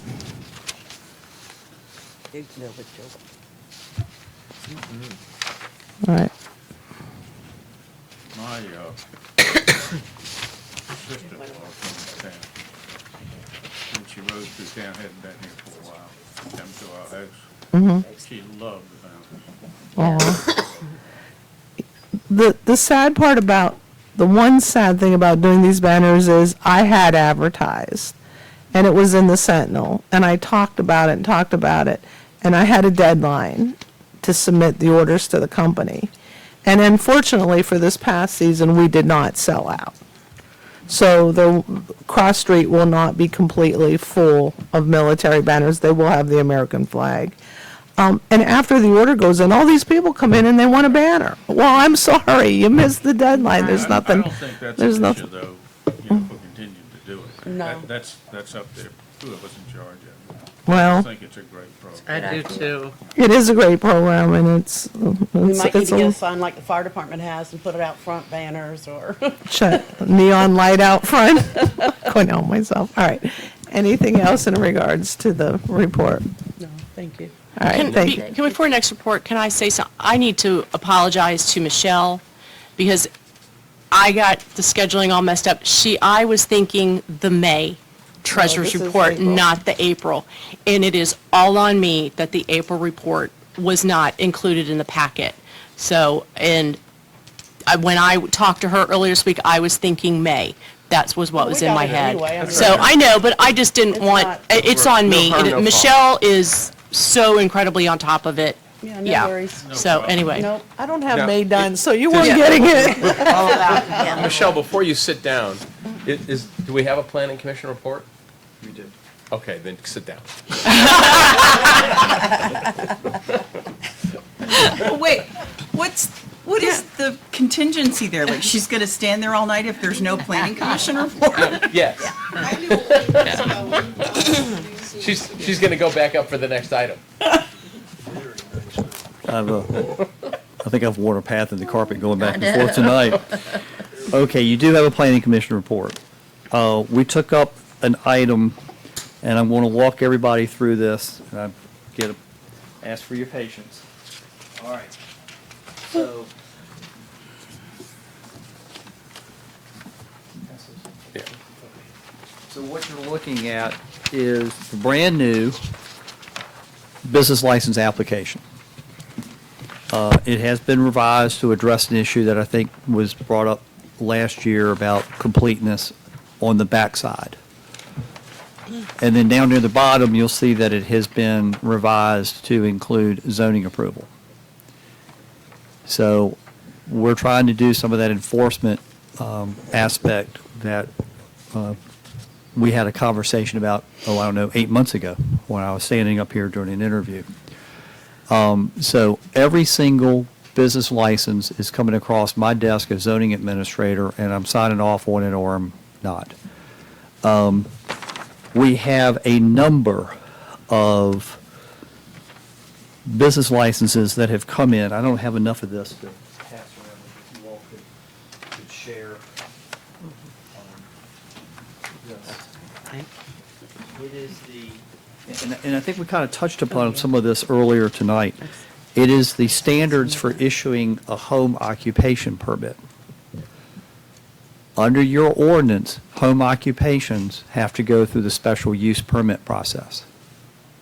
So, a person would have to pay $300, go through 2 public hearings, have both hearings advertised twice, have, all the adjacent property owners get notices and everything for something that could easily be done administratively, okay? This is the only ordinance I've ever seen where a home occupation wasn't administrative. It's a by right use. Now, it might be a by right use with certain criteria. Let's make a comparison. By right in the R1, you could have a single-family house, but you have to meet certain setbacks, okay? And as long as people show on the diagram that they're going to meet those setbacks, it gets signed off on, okay? Same thing with home occupation permit. You come in, and I sent you all the other night a draft application. I only have one, so I'll have to all pass that See, down. thank you. But what I've done is I've taken that criteria that's in the code and put it into an application. The Planning Commission has recommended, what I'm recommending is that we do an ordinance amendment and get special use home occupations into a by right category. Agreed. Okay, so now what happens if somebody can't meet one of those criteria? If they can't meet one of those criteria, then it kicks back to a special use permit. Okay, if they're going to hire 8 people working out of the back of their house, that's more than two, other than family members, they'd have to come in through the special use permit process. What this will mean is, and I sent you all a, Tuesday night after the Planning Commission acted on this, I sent you a copy of the memo that I sent to them, kind of outlined the problem and everything. We would need to move in the R1 district, special, home occupations by special use permit into a by right permitted category. We would have to make note that any any home occupation that didn't meet that criteria by right would be a special use permit.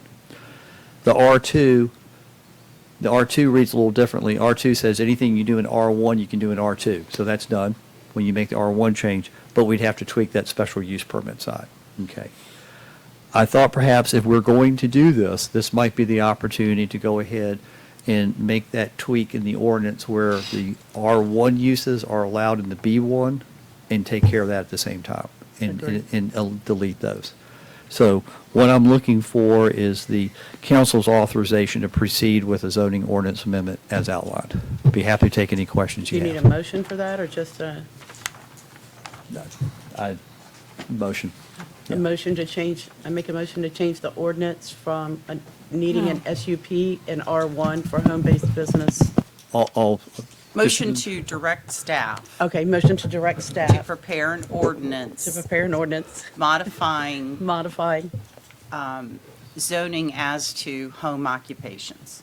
as outlined. zoning as to home occupations as outlined. Yeah. What she said. Do I have a second? I'll second. All right. Any further discussion? I do have like one question. So,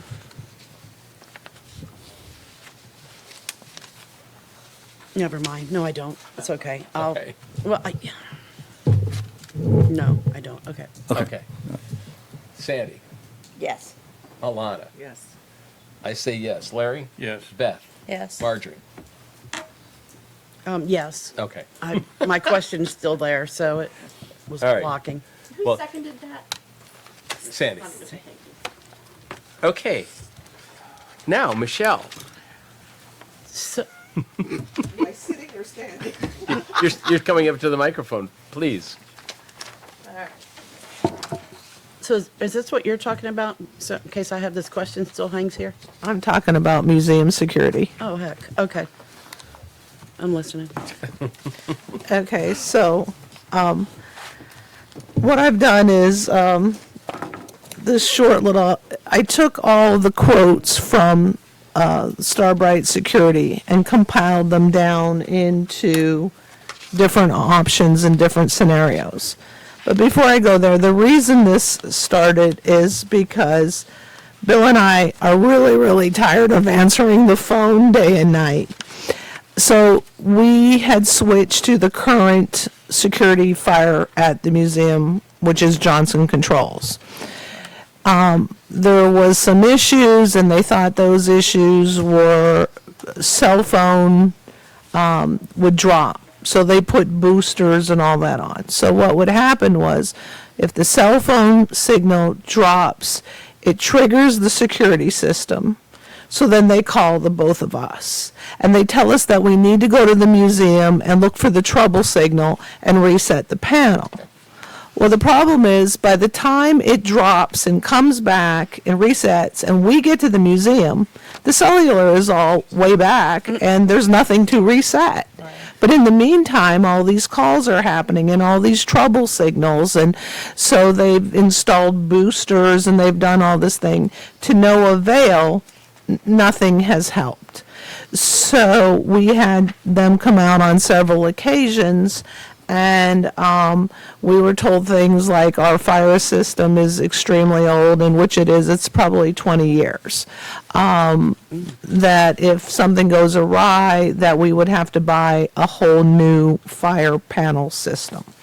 So this started the ball rolling to get some quotes, and I went back to Starbright because A, they're local, where with Johnson Control, if we need a tech, we're waiting for them to come from Norfolk or Hampton, or there's no one local.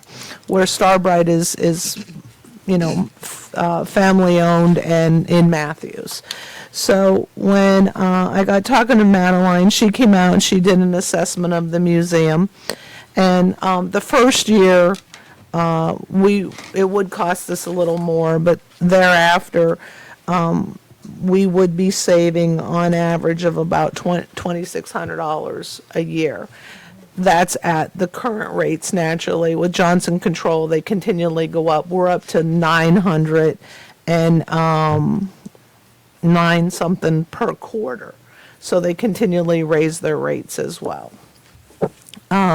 With this, what we're asking for, what I would feel really good about doing is, we're asking for no more than $4,700, which is more than these prices. But that's giving us a cushion because the system is so old that if she finds something else that needs to be replaced, we can say, yeah, we can do it because we have y'all's permission. Where if we go at the exact bid price and something comes up, then it's going to delay everything. So with this, we're going to have the security as we do. We'll have the fire. We can have motion detectors in place. No matter whether we do it or not, we have to replace the current smoke alarms. There's a life expectancy and they're up. So no matter what, that's an expense that we're required to do. I know I talked a little fast because I'm a little hoarse, but does anybody have any questions in regards to the actual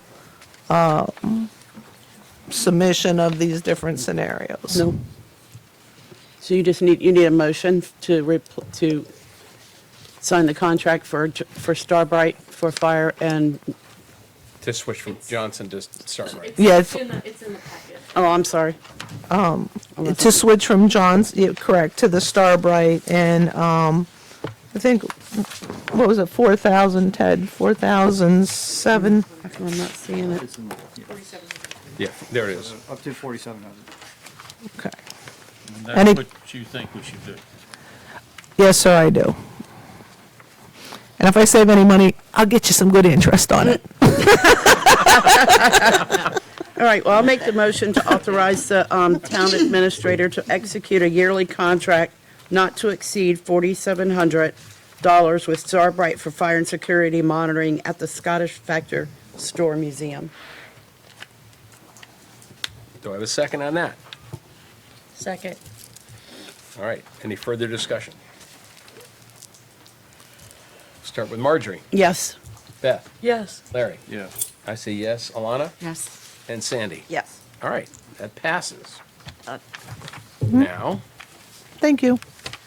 Thank you. any new business? Yes, sir. All right. Public comment number 2. Yes, we have, Billy Bayo. William Mayo, I live at 320 Rappahannock Avenue. I got a letter from town, said I need a business license. I've been doing this a little over 25 years. I've helped people in the county, in the town. They told me, I come in here, they held the phone up, said, look at all these people you help. Sure, I've been helping for 25 years. My sister's name was on there. I haven't touched her lawnmower in 4 years. I told him I'm not going to do it no more. 3 days later, Shirley Payne called me. I think Shirley Moore, whether they like it or not, I don't give a damn. This is not right. I've been doing this. I've been retired 24 years. I got to have something to do. They don't want you to do a damn thing. And I lived in this town before they ever thought about this town. I'm older than they are. It's not right. The county's got $2,000 limit. Why can't we do the same? I read all the things about business license. It doesn't say one thing in this world how much a person can make before it's classified as business license. And they don't care. Because I said, man, if somebody, I worked on a lawnmower, a guy handed me $5, you making money? Making money, hell, I got to go to Gloucester Point to get parts and come back. That's gas and time. They don't care. As long as you got 2 cents in your hand, you're making money. And it's wrong.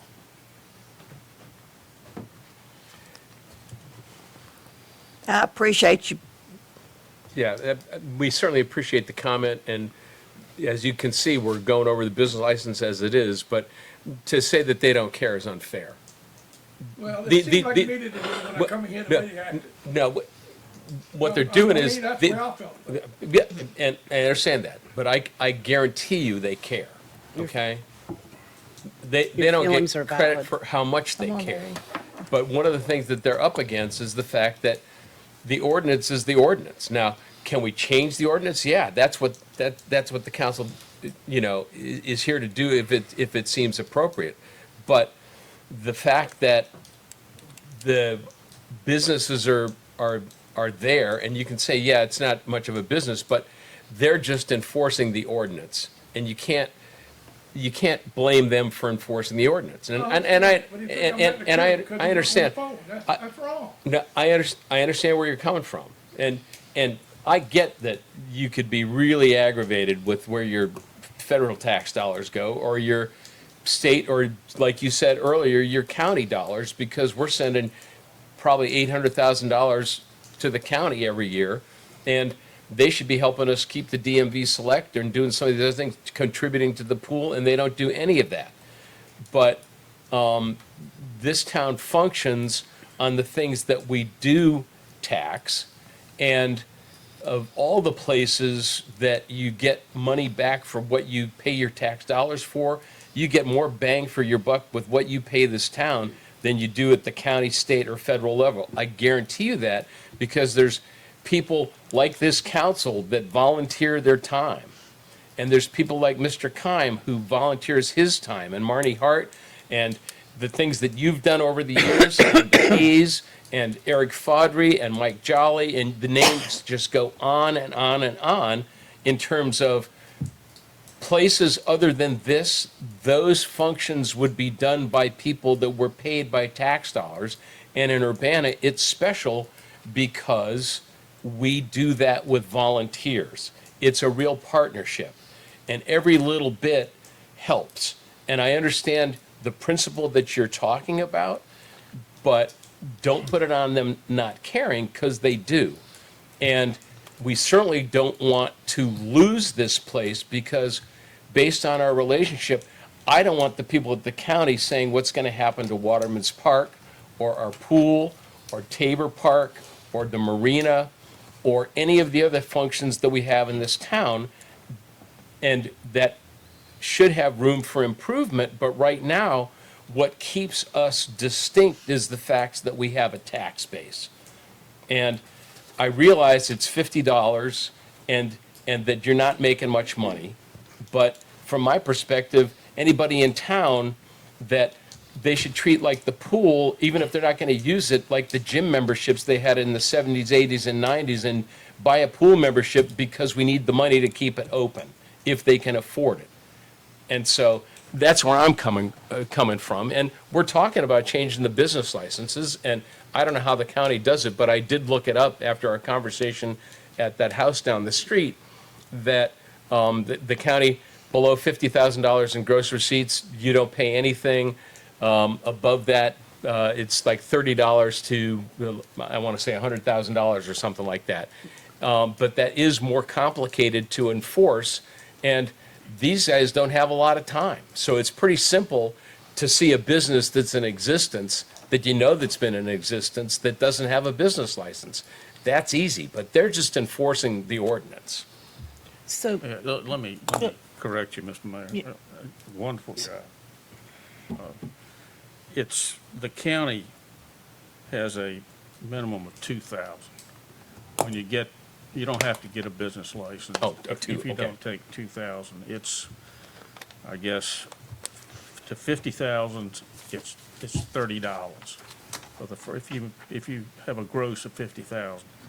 The first year, you've got to get a zoning permit from the county, which is $40. So the first year, it's $70. So it is a little less than, ours is 50 for up to 100,000. Yeah. But, you know, I think we need to look at it and look at the 2,000, because there are people that fall under that. A lot of people, like you, Billy, you do a lot of charity work, I mean, helping people that, you know. So I made You know. $2,000, I'll be rich. Yeah, I know. I mean, that's, but I think that's something that I'm gonna continue to look into. I don't know when we have another finance committee meeting, but, what it's gonna take. But, I feel like that, if the county's doing it, why are they doing it? Now, it used to be 4,000. They did jump it to 2,000, I think, 2 years ago. But still, it's, obviously, it's something that's being done, and I think that's something we ought to look into. But as far as these folks over here, they're not jumping on you. They're doing, it's all right. It's all, the buck stops here. You know, the mayor's there, council's here. We're the ones that somewhere along the line, I don't know, maybe that'd have been us, but somebody passed this ordinance. Got nothing to do with them. They're just enforcing what's on the books. Well, I've been doing this, I say 25 years, and nobody ever said a word to me until now. Yeah, well, And it's kind of sad. well, It's yeah, like a well, lot of- somebody wasn't doing, somebody I wasn't doing. tried that with the last cop that pulled me over for speeding. But, yeah. so Billy, people in the community heard what was up, and donations were made to pay for your business license for this year. So you just fill out the form that we just passed the ordinance for, correct? To change, so he needs to fill out for the home business? Once you set it up as a home business, yes. So Well, did that relate back to the state, and that relates back to the federal? you, That's IRS. If you filed, it's according to the county attorney, she told me if it's filed, it's law, it's gotta be related back to it. Am I right or wrong? All right.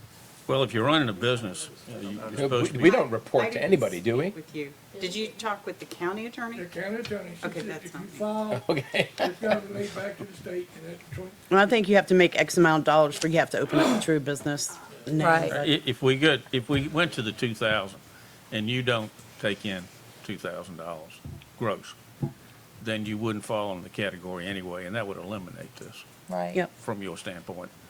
And that's what I'm gonna press to do. true. That's what Right. I'm gonna press to do. It don't affect me, I pay a business license. And Well, if Fortunately, I it is over think 2,000 I make it, take I'd in, pay so. it twice. Huh, no, okay. All right. Any other public comment? Roy had signed up. I pass. You've had enough. Welcome back, Mr. Kime. Been too long, but Billy, you're really special, and we all know that, Thank you, Billy. and everything that you do. all right. And thank you for any- helping Shirley. Any announcements? Yes. So on Monday and Tuesday, I attended the first small town conference with VML in Abingdon, Virginia, and it was an amazing conference.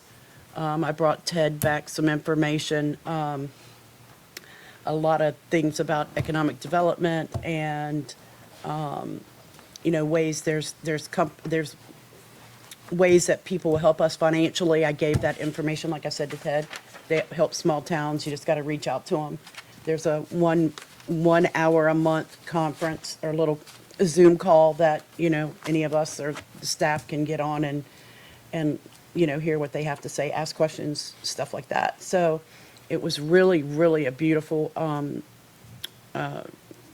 of networking with little coal towns. I was the second smallest town there. The Plains was the first at 259 people. And Gates County, Cambridge, a whole lot of towns really there. But Tempur-Pedic mattresses are made in the southwest of Virginia. Say that So, again. Tempur-Pedic. I can't say it. Tempur-Pedic mattress. Yeah, Tempur-Pedic, thank you, okay. Beth. So it was really a good conference. I wish everybody could have gone. I think you would have really brought back a lot from it. I'm waiting now for my PowerPoints, and then I'll give you a better little overview of what happened, but it was truly, truly a great experience.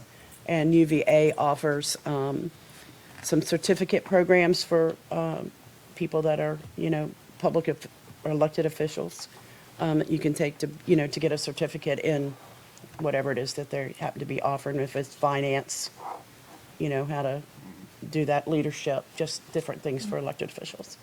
So it's pretty interesting. Thank you. Thank you. Anybody else? Martha, Mr. Costin, Michelle? All right. Motion to adjourn? Do I have a second? Second. Any discussion? I think Sandy. we should do it. I did. Well, she might have too. Sandy? Yes. Alana? Yes. Yes. Larry? Yes. Beth, Beth? yes. Yeah, Beth. And Marjorie? Yes.